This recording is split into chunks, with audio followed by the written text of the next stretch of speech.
through all that success in the 20s and early 30s and having access to what billionaires couldn't even have access to, humility had left me. And so I was projecting my insecurity that I had to know what I didn't know.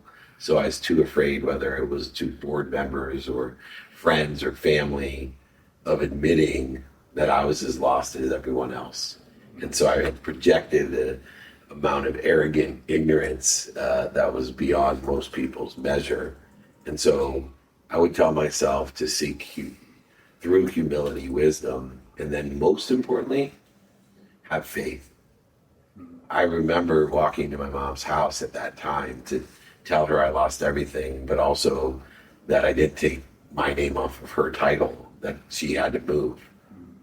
And all I could think about was this was going to destroy her. This is going to destroy me and our relationship. Since 1981, Justin has been producing world-class Bordeaux-style wines from Paso Robles on California's Central Coast. As the pioneer of Paso, Justin wines are what put Paso Robles on the wine-making map. The Justin team believes that wine should be exceptional from every angle, which is why their team uses boutique winemaking practices like hand harvesting and hand sorting. With a rich history of accolades, Justin produces exceptional wines and is proud to be America's #1 luxury Cabernet. Whether you're the first-time wine drinker or a wine aficionado, Justin has a wine for every celebration and occasion. Visit justinwine.com and enter promo code Playbook20 for 20% off your order. Justin offers the perfect holiday gifts for clients, colleagues, friends, or family. Be sure to check them out at justinwine.com to receive 20% off your order for a limited time and use the promo code Playbook20. David Meltzer, this is your life. I want to basically highlight some things that happened. Hope you got time. You could, yeah. We've got plenty of time. And then we're gonna, like I said, parachute into a certain period of your life, and I want you to shed some light and highlight some things. So you grew up with a loving family. Your mother wanted to give you it all. She oftentimes couldn't afford it. So you set out to be rich to counter this, and you wanted to shower your mom with wealth, mainly a home, right? Her dream home. So you got into sports pre-med and then got into law with the goal to be rich. And you did accomplish that because you made your first million after 9 months out of law school. And in 95, you exited your company for $3.4 billion. Now I want to fast forward even faster. We're going to go even quicker than DeLorean here. The CEO of Samsung in the phone division, and then eventually you ran Lee Steinberg's sports and entertainment company, who, for those who don't know, sort of inside baseball, he is the real life inspiration for Jerry Maguire. A lot of people know that brand, that movie. So all that success, all of the winning there, you lost it all, right? To the tune of 100 million, maybe a little bit more, over $100 million, folks. And you found yourself renting a house, renting furniture, renting your car. If you could travel back in time, Dave, what would you say to Dave in that moment, now that you know what you know? There's two things that are going to heal this problem. One is wisdom combined with humility, because I had come from a place of pretending like I knew what I didn't know, through all that success in the 20s and early 30s and having access to what billionaires couldn't even have access to. Humility had left me. And so I was projecting my insecurity that I had to know what I didn't know. So I was too afraid, whether it was to board members or friends or family, of admitting that I was as lost as everyone else. And so I had projected the amount of arrogant ignorance that was beyond most people's measure. And so I would tell myself to seek through humility, wisdom, and then most importantly, have faith. I remember walking to my mom's house at that time to tell her I lost everything, but also that I did take my name off of her title, that she had to move. And all I could think about was this was going to destroy her. This is going to destroy me and our relationship. And none of that happened because my mom always had faith. My mom may have problems receiving and worthiness issues, but my mom always had faith. Faith that there was something bigger than her that loved, protected, promoted her and her children. And I didn't have that faith. I remember telling my mom that I didn't believe in God. And she looked at me and she said, son, you believe in God. You just believe in the wrong God. Mm-hmm. And so looking back and what has gotten to me where I am today is the understanding of how important it is to shorten the distance of resistance that we create between us and our potential through wisdom in that radical humility, and even more radical humility to have more faith that there's simply something bigger than us that loves us more than our mom. Yeah, I love all of that. I love the faith part, especially because it often provides us, like you said, with humility, but then also creates an opportunity for us to have perspective, right? Zooming out, basically. Like whenever there's somebody really stressed in my life, I'll always say, zoom out into space and look at the Earth, this blue marble that we're spinning on. Like, does it really matter? Right? Is it a big deal? So the version of you that had the monetary success, had the accolades, the respect, that obviously is what most people, 99.9% of people, would want to achieve. They wouldn't or couldn't care less about everything that you're discussing in the version of you now, because as I know you and love and respect what I believe are your core values, a couple of things are like vulnerability.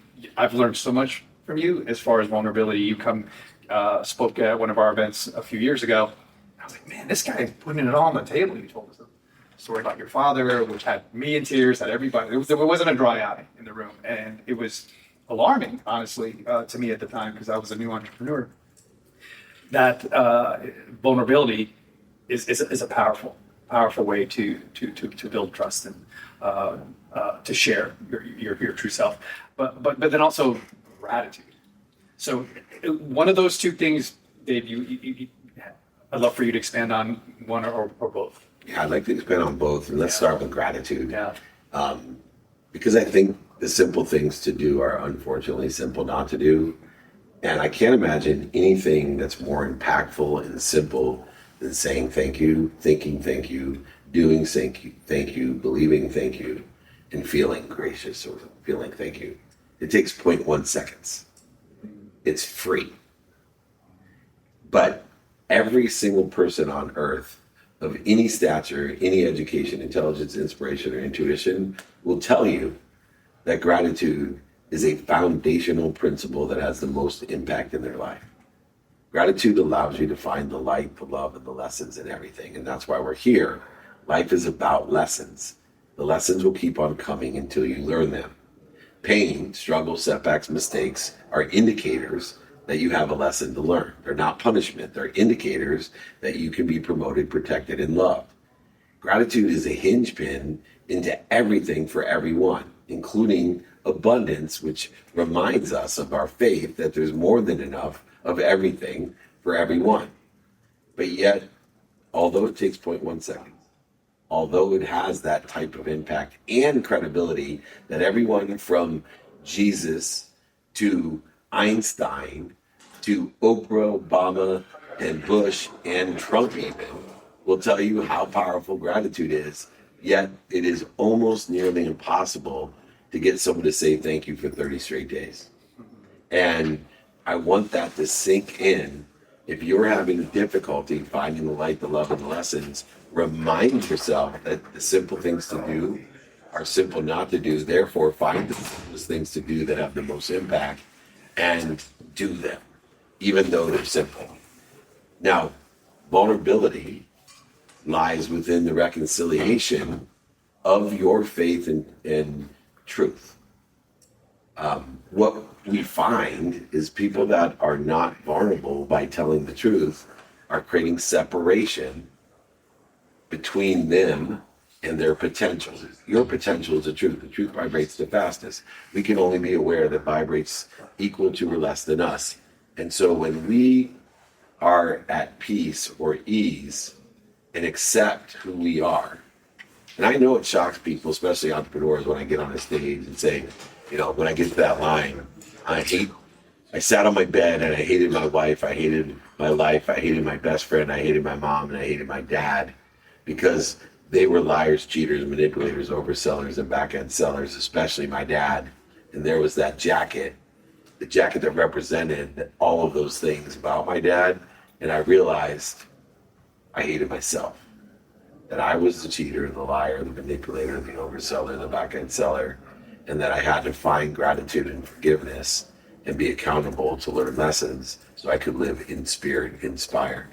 Until I held the truth and spoke the truth, felt the truth, and believed the truth, nothing was going to happen because I created separation between me and the truth. And so I encourage people, and I remember telling Gary Vee when he wanted me to be a public figure on Instagram, I was like, I can't tell people that I'm going to bankrupt. And he's like, you have to, or this isn't going to work. That's who you are. No. People won't respect me. More people ask for my financial advice today than ever before, and more people know that I lost everything. Where's the irony in that? There isn't, because it's the truth. And I remember when I came back to Gary super excited going, oh my God, people like me more because I told them the truth, that I was a loser, a liar, a cheater, and I lost everything because my values were awry. He's like, I can't believe it. He goes, just wait to see what you tell people now that you know the power of the truth. And that's what I want to instill in everybody here. Not only the simple things to do are unfortunately simple not to do, and gratitude is the simplest, most impactful thing you can do, but the truth vibrates the fastest. So stick to the truth. The courage that it takes to be vulnerable, to put the potential. The question I have really is the lessons that we learn through those mistakes and those failures. Do you start to share the stories before it's fully crystallized, or do you wait until you say, okay, I've extracted the most information that I can share here so people don't? Well, that's why I think it's so important to do so many interviews, to have IG Lives, to have office hours, to do so much for me because I'm practicing. I actually learned that from Jay Leno. I found it fascinating. I hired Jay Leno for a corporate event. Back then, he was like $125,000 or $150,000 to come to a corporate event. And he came in, he flew in at night after the filming of the late night show, which you do earlier in the day. Right. So he did the Tonight Show early in the day, and then he would fly in private, right in, and then he would do 2 hours and go home. It's like eight to 10, right, at these corporate events.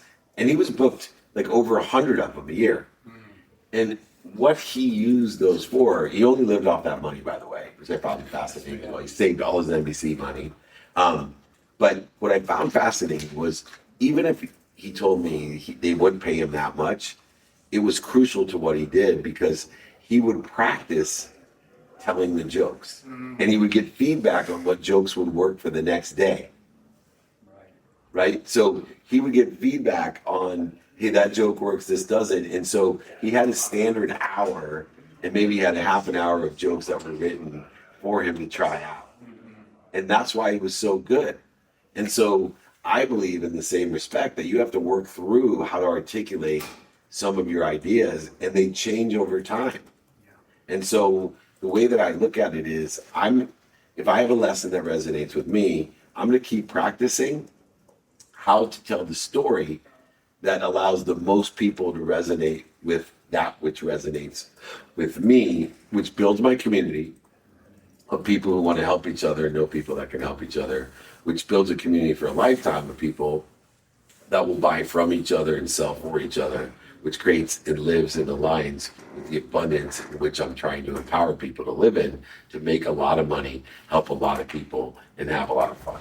This show is brought to you by BetterHelp. Therapy is a great tool for facing your fears and finding ways to overcome them, because sometimes the scariest thing is not facing our fears in the first place and holding ourselves back. It's helpful for learning positive coping skills and how to set boundaries. It empowers you to be the best version of yourself. It isn't just for those who've experienced major trauma. If you're thinking of starting therapy, give BetterHelp a try. It's entirely online, designed to be convenient, flexible, and suited to your schedule. Just fill out a brief questionnaire to get matched with a licensed therapist and switch therapists anytime for no additional charge. Overcome your fears with BetterHelp. Visit betterhelp.com/playbook today to get a 10% off your first month. That's BetterHelp, HELP.com/playbook. Imagine starting a small business, your first customer, first hire, first real paycheck. But everything isn't just exciting, it's scary. That's where JustWorks come in, the all-in-one platform that supports small business growth. Access seamless tools that help with benefits, payroll, HR, and compliance with transparent pricing. It's time to make payroll painless. Run payroll in 90 seconds or less and automate payments so you can set it and forget it. Did you know in 2023 alone, they processed over 25.6 billion in trusted payroll customers?